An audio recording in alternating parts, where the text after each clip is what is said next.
This is Detroit's Morning Answer with John Anthony on FM 92.7 and AM 1400. The Answer.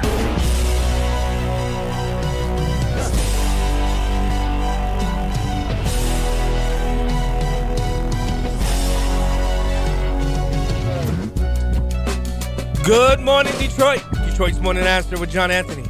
If you missed that first hour, head over to theanswerdetroit.com. That's theanswerdetroit.com. Download the podcast. You can listen to the show no matter where you are. You know, my next guest is somebody who I have truly admired from afar. I know his family. I actually served with one of his relatives in the House of Representatives in Illinois, Jill Tracy.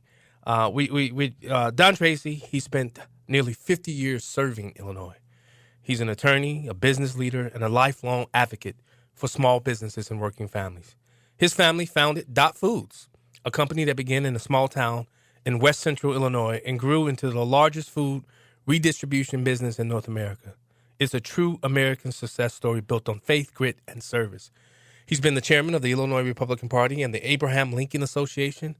And now he's stepping forward once again, this time as a candidate for the United States Senate in the state of Illinois. We're going to be talking about border security, tariffs, the government shutdown, and what it will take to rebuild trust between business, government, and the people who make America work. Don Tracy, welcome to Detroit's Morning Answer. I'm glad to be here, John, and glad to hear your voice again. It's been a while since we've seen each other. Yes, it has, sir. And thank you for that introduction. That was quite kind and generous. Hey, no problem. Now, I want to start with border security and ICE. You've said before that border security isn't just about walls or fences. I love this part. It's about order. What should ICE be doing right now that is not allowed to do under current federal leadership? Well, ICE is part of the federal law enforcement task force that is operating to make Washington, D.C., Memphis, Tennessee, Chicago, and Portland safer. And it's just one of the many agencies which also includes the Border Patrol and the FBI, et cetera.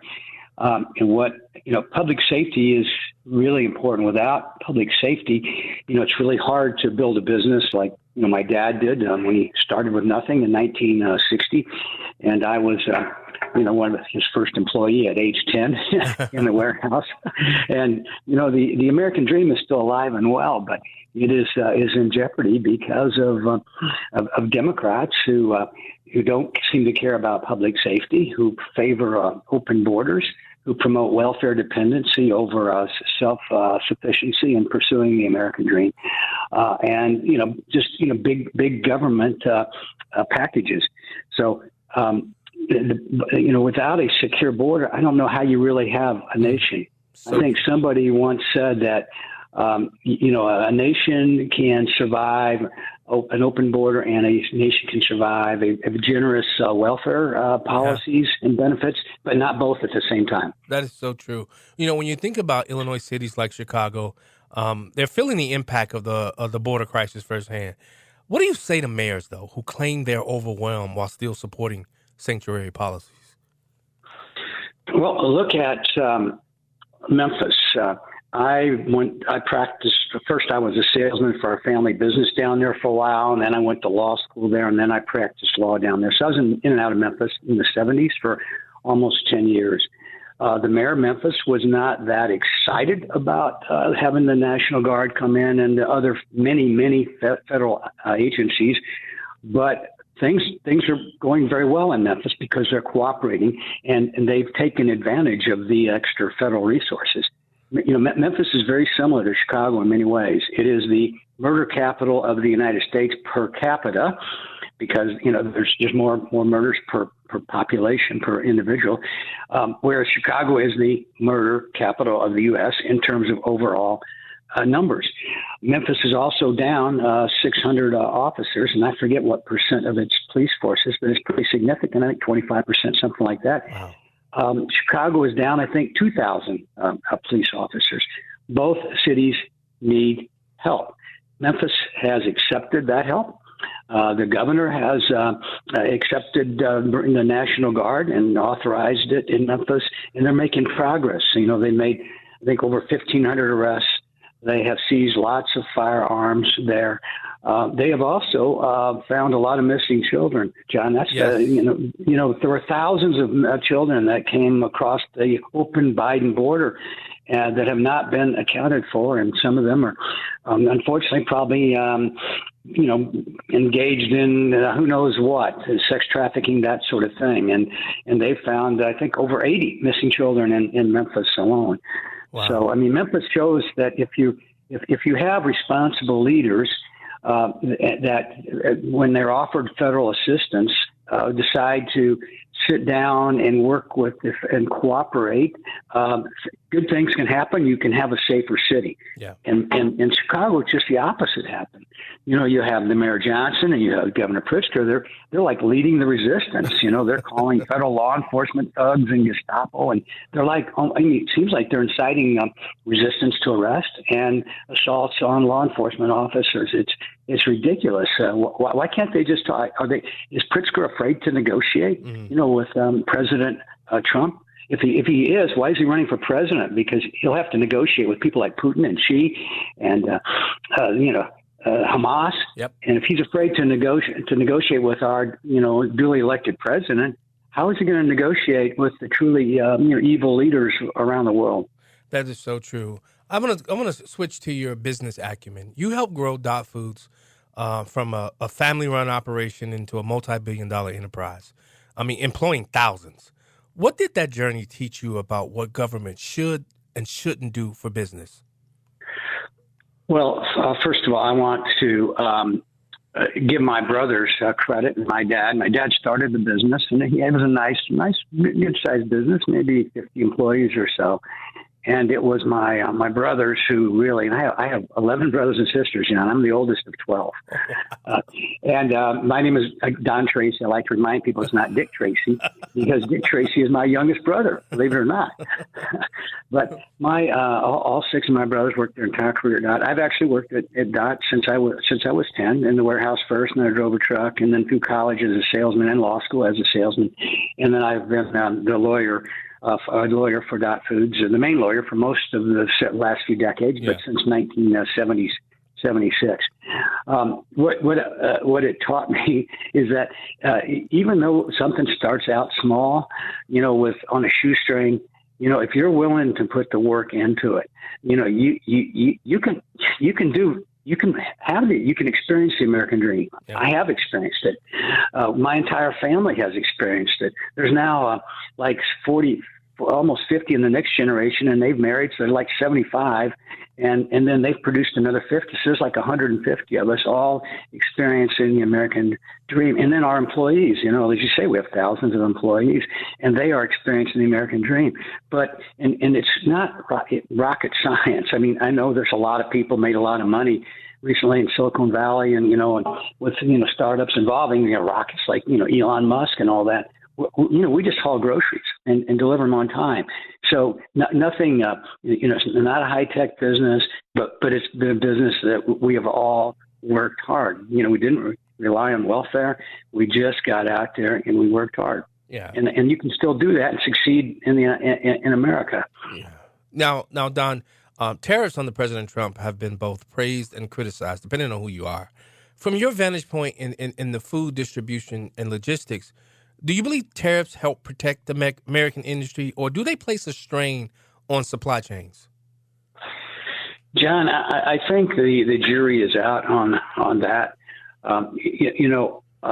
When after World War II, the world was in ruins, and the United States was the last country standing, and we decided then to start subsidizing world trade so that other countries, like especially Europe, Japan, and China, could get back on their feet.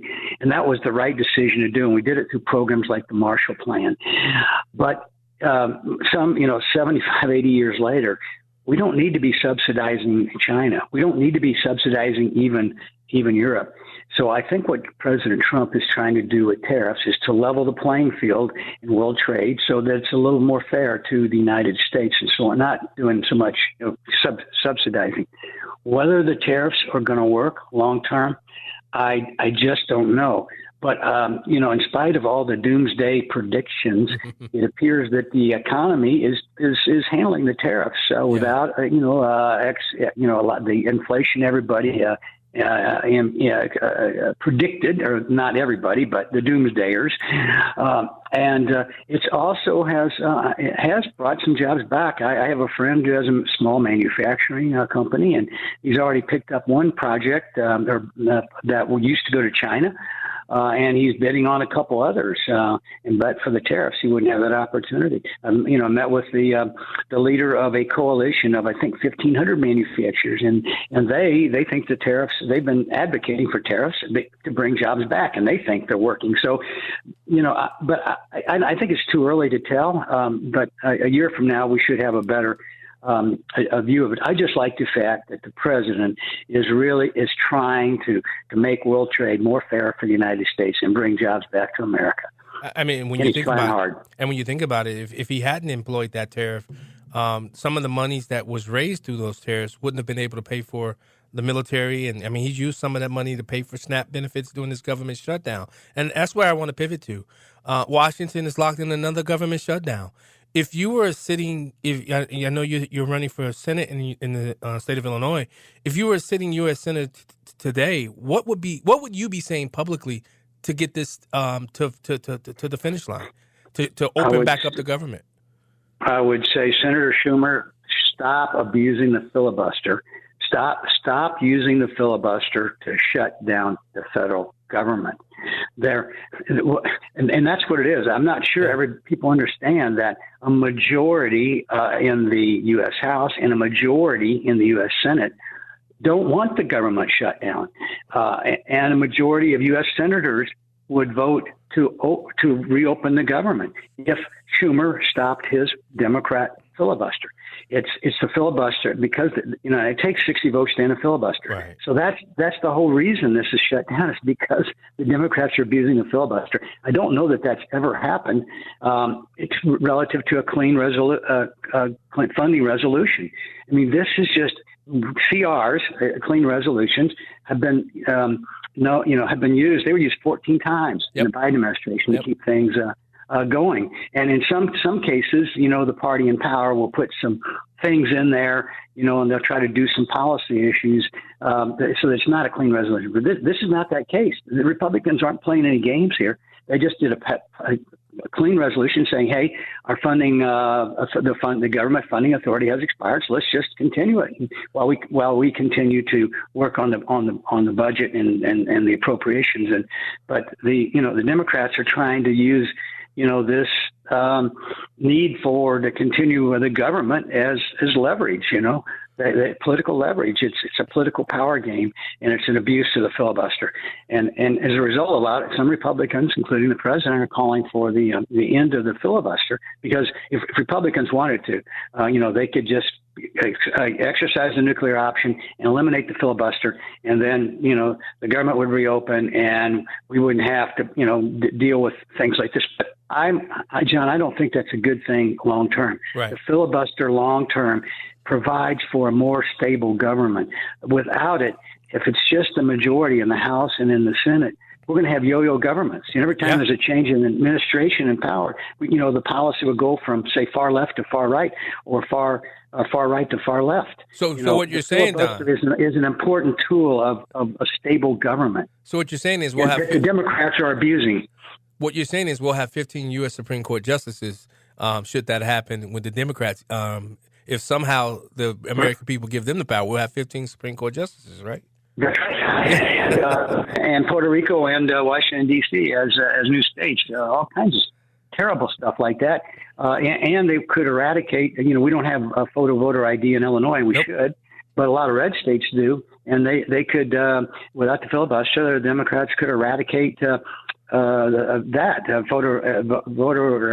ID throughout the country, even in the states that have it. Yeah. Well, here's a question. I took to Facebook one day and defended you on this. When I was a state rep, there were companies led by Democrats who gave me money. Didn't mean that I was going to follow and do everything they said. I used to tell people who sent me money, just because you're sending me money doesn't guarantee I'm voting your direction. And they love that I was honest. Now, you've operated in both business and politics. Why do so many major corporations and law firms donate to both parties? Is it pragmatism, self-protection, or something else? I think it's a combination of all that. Businesses really they just want to do their business. Yeah. They don't want to be in the crossfire or in the middle of political wars, and so a lot of businesses, for that reason, do not engage in politics, which Right.